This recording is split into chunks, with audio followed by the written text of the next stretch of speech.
Hi, and welcome to this week's 5-minute masterclass. This week I want to talk to you about something that frankly bugs me.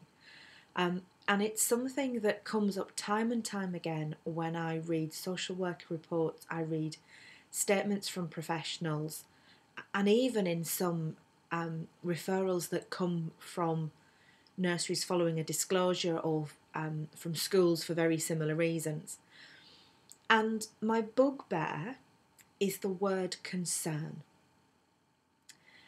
The word concern seems to cover a multitude of various possibilities and various situations in relation to any particular child. If you've been following these masterclasses for a while now, you'll know that every time we're talking about what is specific for a particular child, and it's what is normal for them and what is it about what's going on that is individual to them and impacts on them. For me, when I see the word concern, I fear that behind it is a worry from a professional about saying what exactly it is that worries you. What is it that's going on that you're not able to either put into words or that is making you nervous about about writing it. Sometimes I see the word concern come up, or the word there are concerns about concerns is one of my favourites.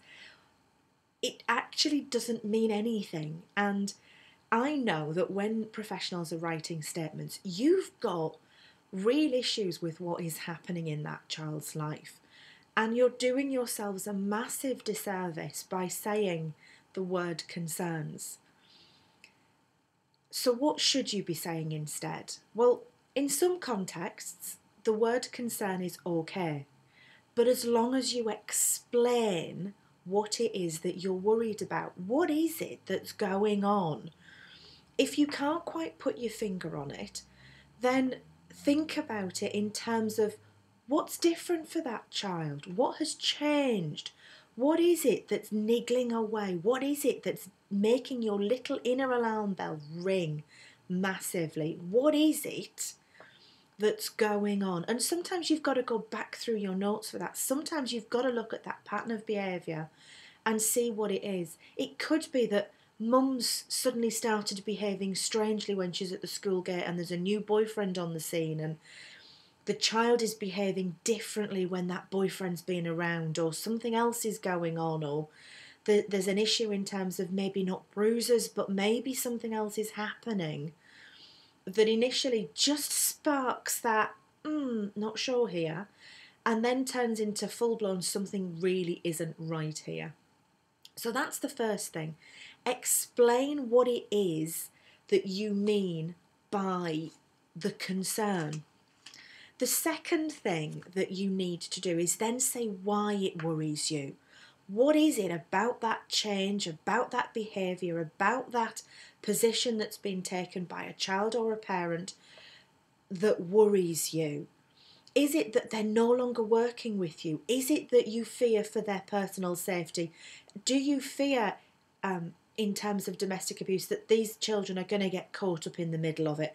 Are you seeing or hearing that these children are being caught up in it? Is that the bit that is making you really worried now?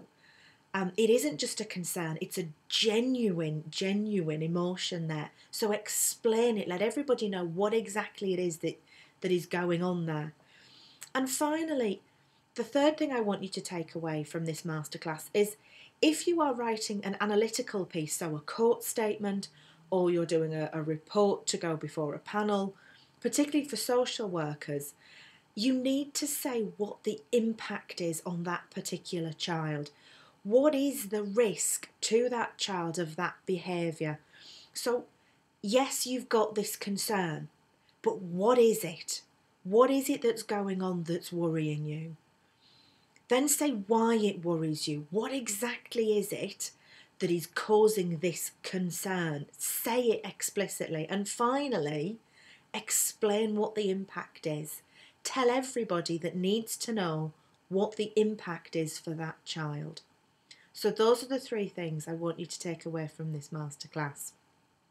Explain what your concern is, say why it worries you, and then say what the impact is.